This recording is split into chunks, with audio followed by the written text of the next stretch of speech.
Hello, and welcome to This is USG, a video podcast by the universities at Shady Grove. 9 universities, 1 campus, great results. I'm Khademian, Executive Director of USG. Today, I am delighted to be joined by the current chair of the University System of Maryland's Board of Regents. Linda Gooden is a retired Senior Vice President from Lockheed Martin Information Systems and Global Services. Throughout her esteemed career, she has been a champion for math, science, and technology education, and especially in helping to expand opportunities for women and minorities in STEM industries. As chair of the 21-member Board of Regents, she and her fellow members oversee the university system's academic, administrative, and financial operations. They formulate policy, and they appoint the USM Chancellor and the presidents of the system's 12 institutions. Each regent is appointed by the governor, president of the Senate, and the Speaker of the House. She is also a great supporter of universities at Shady Grove, having served previously on the USG Board of Advisors. Chair Gooden, welcome to This is USG. Well, thank you, Anne. I'm excited to join you this afternoon and look forward to our discussion. Thank you so much. Let's start at the beginning, if you will, of your professional career. You sit now in a very prominent leadership position in higher education. And I'm curious to hear you reflect on your career path that brought you to this leadership role in higher education. You, of course, served in a very prominent role in Lockheed Martin and have been a leader in STEM. Connect the dots for us a little bit. How did your professional career bring you to this point of higher education leadership? Well, it all started a long, long time ago in a city called Youngstown, Ohio, where I grew up with a mom who was a fierce advocate for education. She taught all of us that if we got a good education and if we worked hard, that anything was possible. And so I grew up feeling that education was important and that education could take you places that you couldn't go otherwise. I had 4 brothers, a very strong dad. So early on, I learned about working with guys, working on teams. And so people often ask me, you were in the STEM field your entire career and there aren't many women there. And they'd say, how did you deal with that? And I'd say, well, I was born into it. When you deal with 5 guys on a regular basis, then you learn how to interact with men. And so, fortunately for me, I fell in love with the computer my first year of school. I stayed at home like many of your students and went to school at Youngstown State University. And, Confucius said, choose a job you love and you'll never work a day in your life. Well, I found that to be true. I'm very fortunate because I did find something I loved and was able to turn it into a successful career. I spent 4 years out at General Dynamics, writing software for cruise launch missiles. That was really, really not a fun job, but I lived in San Diego, which is a very fun city. And then I accompanied a friend to a job fair, much as many of your students will do when they get ready to graduate. And a company called Martin Marietta was looking for software people. And they were looking for software people who were cleared. They had just won a big program called the Peacekeeper Missile, and they needed software people. So I dropped off my resume, and to my surprise, I just had 4 years out of school, but they called me in for an interview, and they offered me the job. And I really didn't want to leave San Diego because when you're 20 something and you're living in Southern California, life is a lot of fun. And Denver, I knew where it was, but I didn't really totally understand the whole snow thing. So, I packed up the car and went up to Denver, and kind of the rest was history because, later on we became Lockheed Martin. And so I spent the last 35 years at Lockheed Martin. And during that time, Lockheed was also a big advocate for education. We had a number of what we called magnet schools, and we all worked with the schools. And I was fortunate enough that I had served on the board of visitors for College Park and for Baltimore, UMBC. And I also was fortunate enough to be on the board of advisors for USG. And that's how I got to know USG and know all the wonderful things that you do. Shortly after, getting to Martin Marietta, they promoted me and I was able to go and run a program. And one program led to another, and soon we realized that there was a business opportunity to move into the information line of business. And, over time, we built that into the second largest business area in Lockheed Martin. So I retired as the executive vice president with about $10 billion in annual revenue and some 40,000 people in 19 countries. And so, where I started with very modest beginnings, my mom was right. With education, everything is possible. And she always added in hard work. And so, for your students, you have to remember it's both education and hard work. What an amazing story, Linda. There are so many questions I have. Let me see where I want to dig in on this. So, first of all, absolutely, education is the ticket going forward, and a lot of hard work as well. But I'm hearing in your story as well, some real courage, a willingness to take some risks, and try new things as well. The fact that you built a $10 billion enterprise from scratch says a lot about your entrepreneurial spirit as well. Could you talk a little bit about your approach to business, your approach to leadership? I'm hearing in there taking some risks, not only mentoring and supporting the people around you and building great teams, but also leaning into some risk as well. Share with us a little bit about your philosophy. How did you approach your leadership? How did you approach growth and development in your career? Yeah, I think those are all really great questions. And, I read a book somewhere around middle career that Colin Powell had written. And this book talked about the fact that you should be willing to take a prudent risk if there's a return. And I thought, wow, if the Joint Chiefs can say, take a prudent risk if you think there are commensurate returns, perhaps I should listen to that. And so throughout my career, I thought that, I would look and see, if the risk would be worth it. And if the opportunities were there. When you're in business, you want to make sure that you can make a profit. And you always want to make sure that you can help the customer accomplish his or her mission. And so at Lockheed Martin, we like to pride ourselves in we do hard. And so we would take on the hard problems, but the hard problems often came with bigger rewards. And so when we bid our first contract, it was with a non-DoD customer, and we didn't know if our brand would translate into this new customer area. So many people thought it was taking a risk, but we saw it as a potentially new opportunity. And so we took that opportunity. The second thing that I've learned over the years is that you should never stop learning. And so it doesn't matter where you are in your career or where you are educationally, you want to continue to learn because things change. I chose the technology field, I chose computing. There's never been more change than in the computing world. I mean, that's what keeps Apple and Samsung and LG going. They're counting on that change, and that's what allows us to have the lifestyles that we have. And so if you are willing to continuously learn, then you can open up new doors. The other thing that I learned over the years is how important it is to have a team. Teamwork makes all the difference.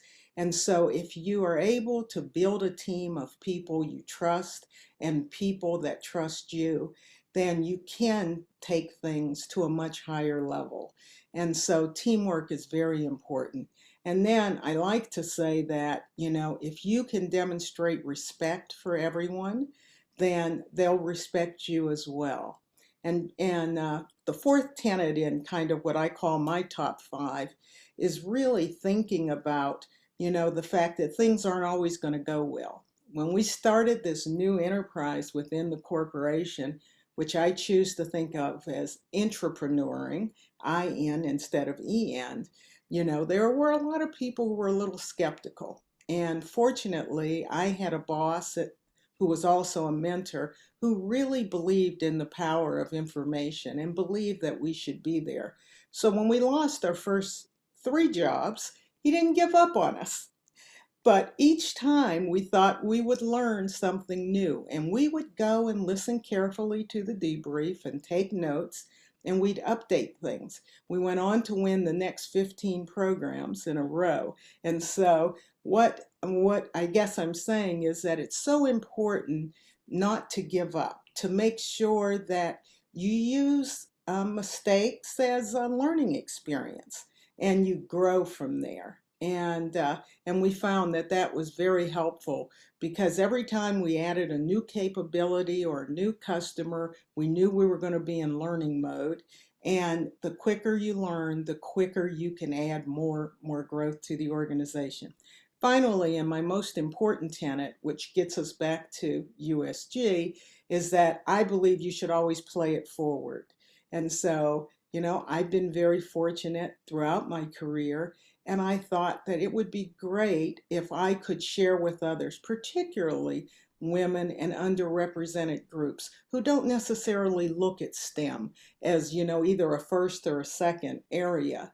And I remember the early days talking with Stu and saying, at the time they were primarily doing biomedical kinds of things and saying, you really have to take care of people like me as well. We need STEM people. We need people who understand cyber and software and those things. And now, of course, Shady Grove has all of those things. Yeah, well, so many lessons in there for all of us, and especially for our students. The focus on continuous learning.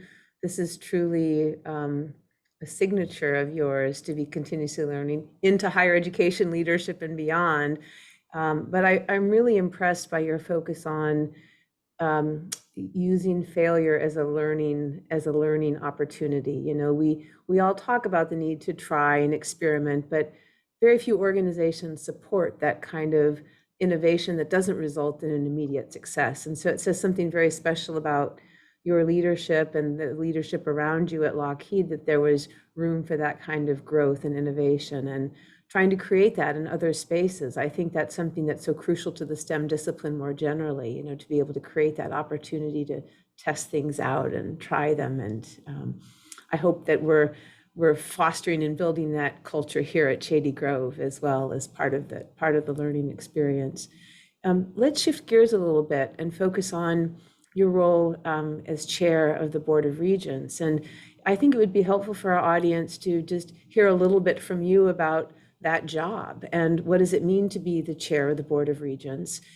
How do you see your responsibilities in the higher education system in the university system of Maryland? Yes, first of all, it's a great honor. And, many know that I came into the role at a more challenging time for the board, but it's such an honor to lead this system because of the diversity that resides within the system. When we look at our 12 institutions and our three regional centers, and we look at the fact that we have R&D, if we think about UMBC or College Park, our large R&D universities, we have comprehensives, like Towson and Frostburg.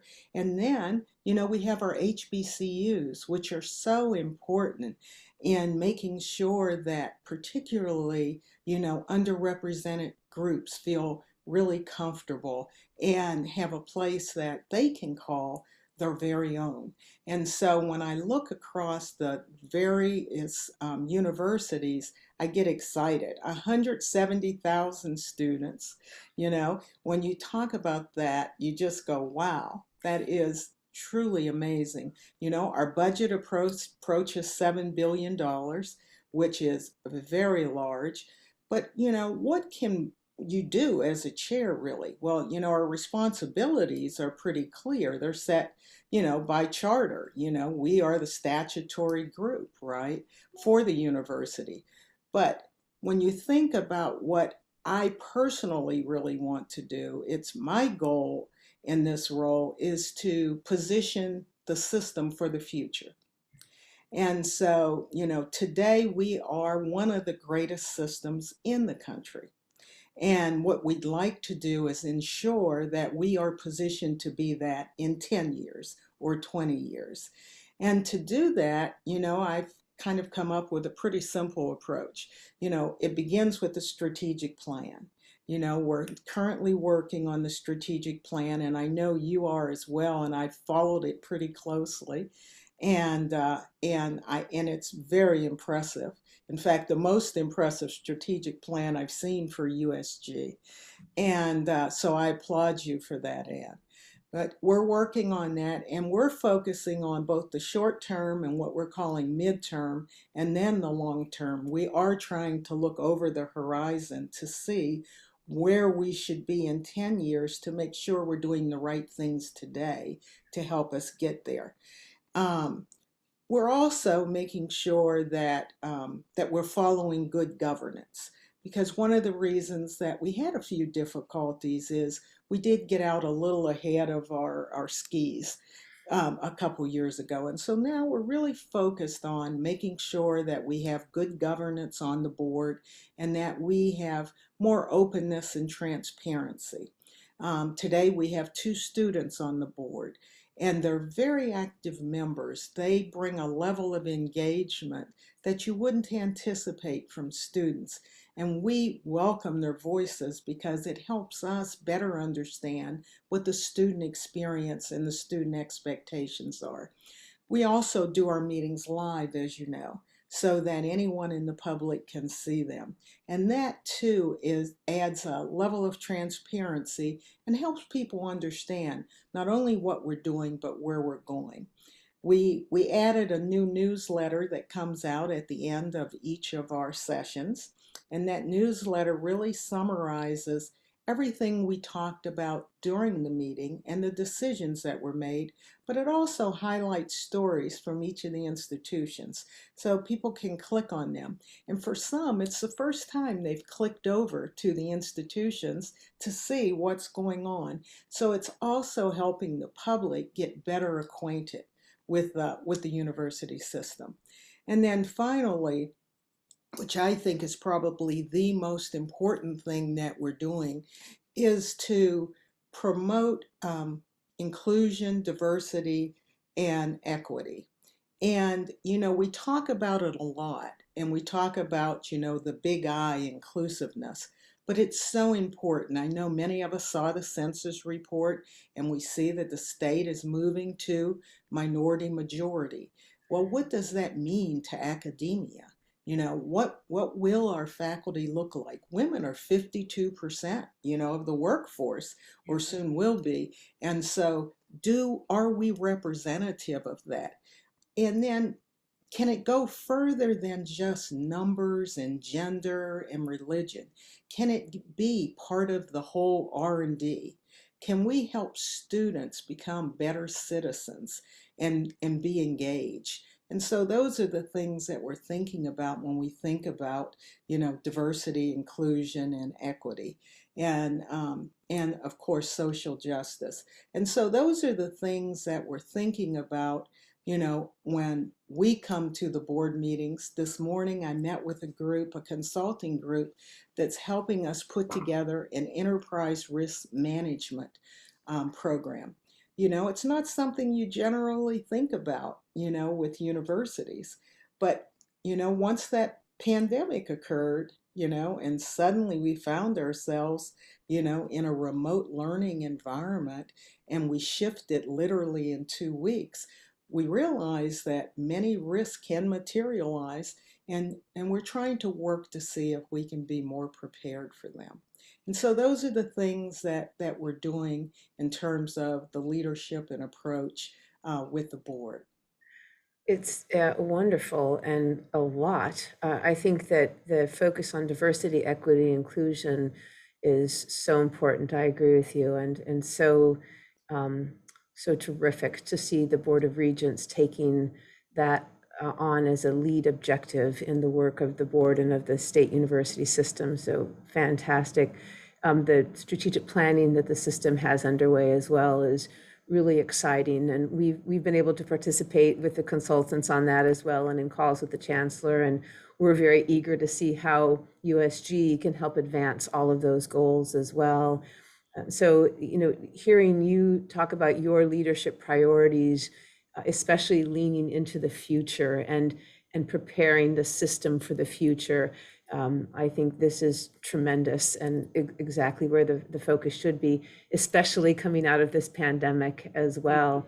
Mhm. I'll just say that, for USG, we see our role as a partner in the University System of Maryland and here to help amplify and enhance the work of the system, to help the system become stronger by helping our partners become stronger. And so we're eager to embrace the future and lean into the future as well as part of our strategic planning process, and eager to align with how the system is approaching that as well.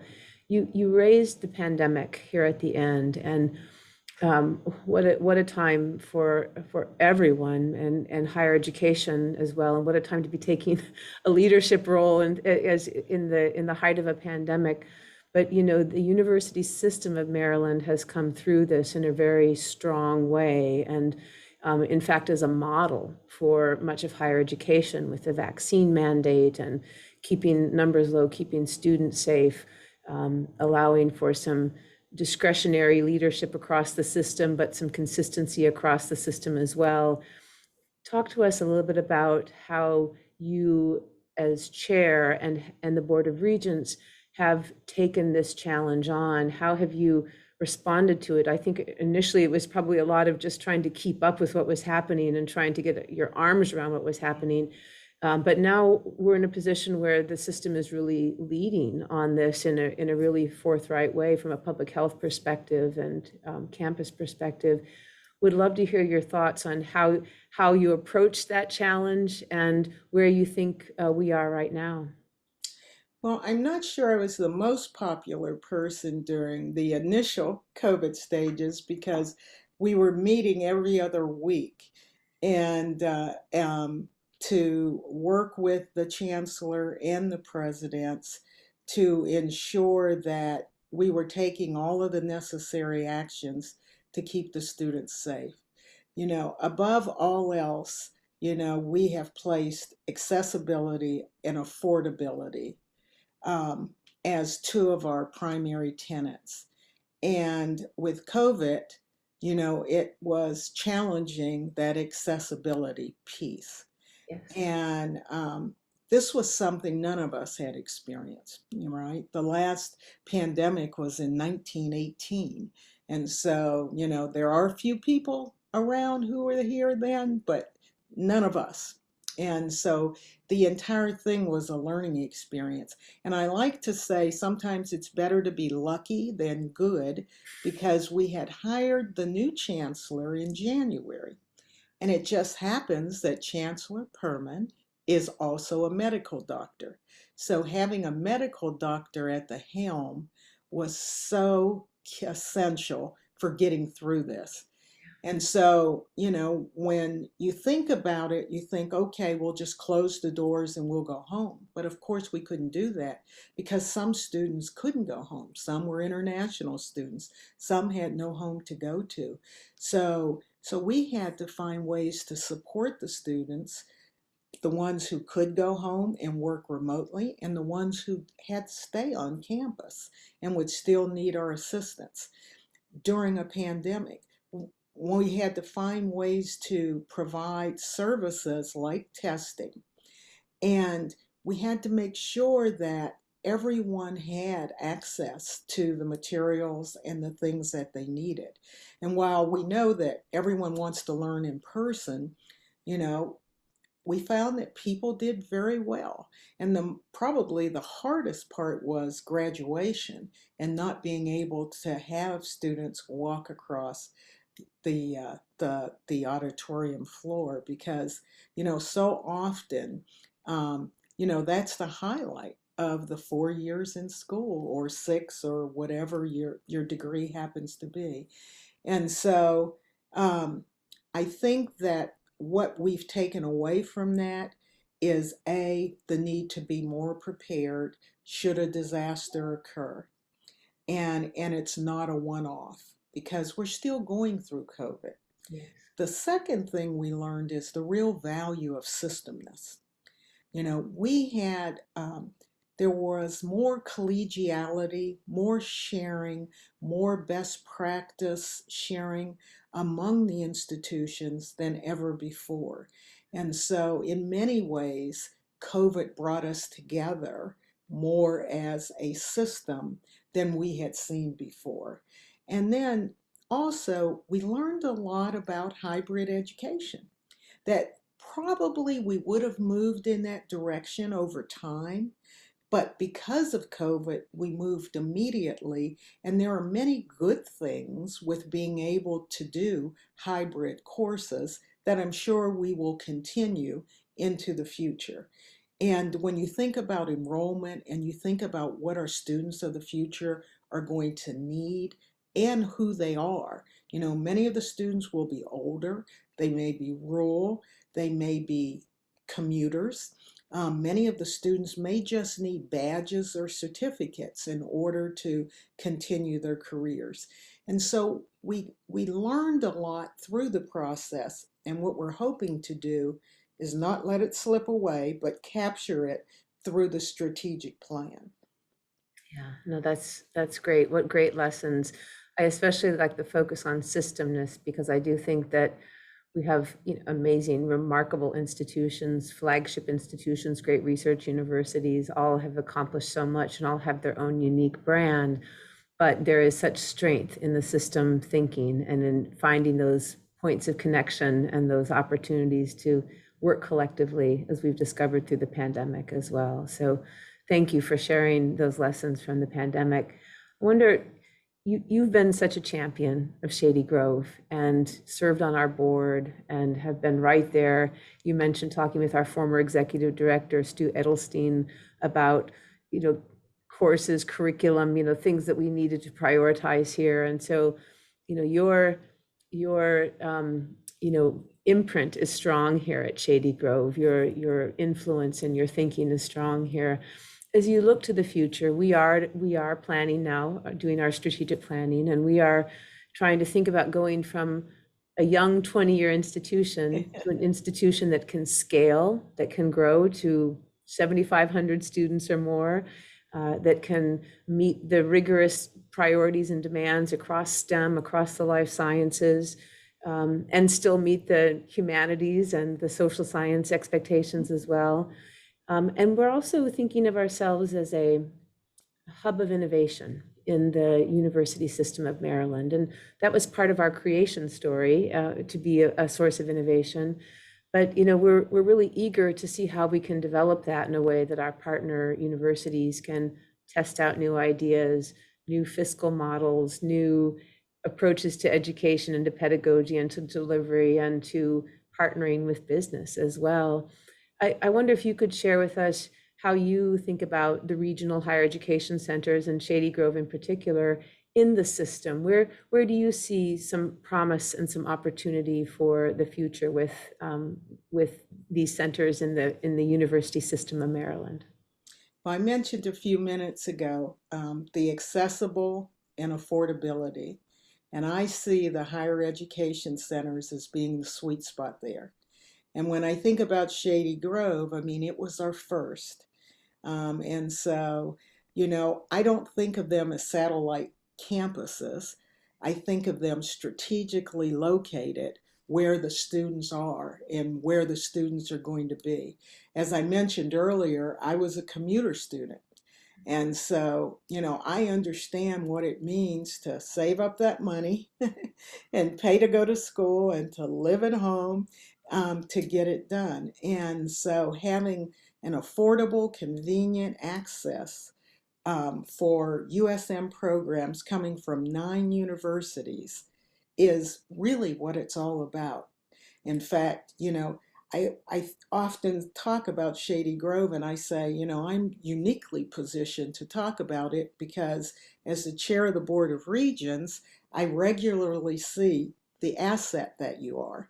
You are advancing affordable access. You are promoting workforce and economic development. You guys go out, work with the community, and find out. You have business leaders on your board. They give you real-time feedback. And you have a number of programs like ACE and others that expand the student's professional opportunity. All of those are great things. And, as a former member of the Board of Advisors, I witnessed firsthand the synergy that exists between USG and all of the regional business leaders. And that's where people want to go today. They want to get in step with what's happening in the workforce so that they can support it. And as a retired executive vice president at Lockheed Martin, I know from experience the key role USG can play in turning out talent for the companies.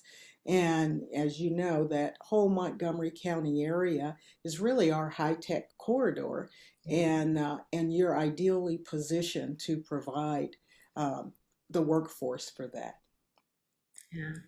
Thank you. That's it's what we do best and what we hope to do even more of and grow and do it at scale in a big way. So, well, as we close out the conversation, I wonder if I could ask you to think um, even bigger picture than the system and share with us some thoughts around our own, our country and our democracy. I think higher education plays such a crucial role. Education in general plays such a crucial role in our ability to govern, in our ability to build and work and grow together, and to address the big challenges that we're facing in our time: climate change and racial inequality and social justice and hunger and housing, and so many big challenges that require collaborative, collective solutions. We have to be able to govern. And you placed really important emphasis in your earlier comments on how important it is for us to have a solid governance system in the university system of Maryland. Could you reflect a little bit for us on how you see the role of higher education going forward as we look to these challenges? And in our we're a relatively young democracy here in the United States, and we're facing some real challenges right now, and we're divided badly. We're having difficulty having honest conversations about some of the challenges that we face. Does higher education play a role in helping to move us forward? What is realistic? What should we be asking higher education to do at this time as we face these challenges as a country? About maybe 3 or 4 years ago, Joe Boffman and others, um, who who is our associate chancellor for education, started a program for civic engagement. And I think that when I reflect back on college, it is such a time for ideals and ideas. And we, at the college level and at the national level, have to learn ways to disagree without being disagreeable, which is so hard. We have to learn to prepare our students to be good citizens. And this whole civic engagement program that is across the system, I spoke with them a couple years ago, and they have members on every campus and really helping the students just really get engaged. And it doesn't matter if you're left or right or middle, just engagement and learning to listen to one another and learning to share ideas without judging ideas. And that is awfully hard to do.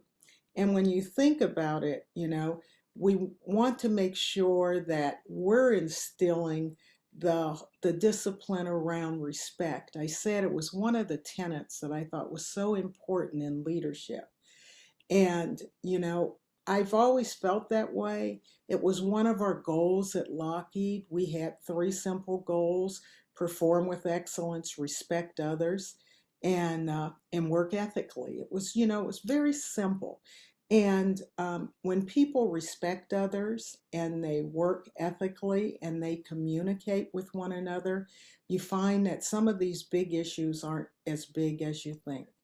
And the university plays such an important role because we're where people turn into adults. You know, this is really where their thinking is shaped and their thoughts are shaped. And so you want them to be able to think not just qualitatively and quantitatively, but also from a quality perspective. What is the quality of life and what should it look like? And what do I want it to be for the generations that come after me? And so it goes back to playing it forward. What are you going to do to help others? And I think that's probably, if we can all answer that question, how we're contributing to make the world a better place, then we'll be in a much better position moving forward. What are you going to do to help others? It's a question we should all be asking ourselves every day. And what a great place to end a conversation about a wonderful university system, your leadership, and the partnership USG has with the University System of Maryland as well. Thank you so much, Chair Gooden, for a wonderful conversation. Thank you for your time and for your wonderful, deep insights today. Thank you, Anne. It's been a pleasure to speak with you, and I will continue to watch and follow USG closely. Thank you. We look forward to working with you.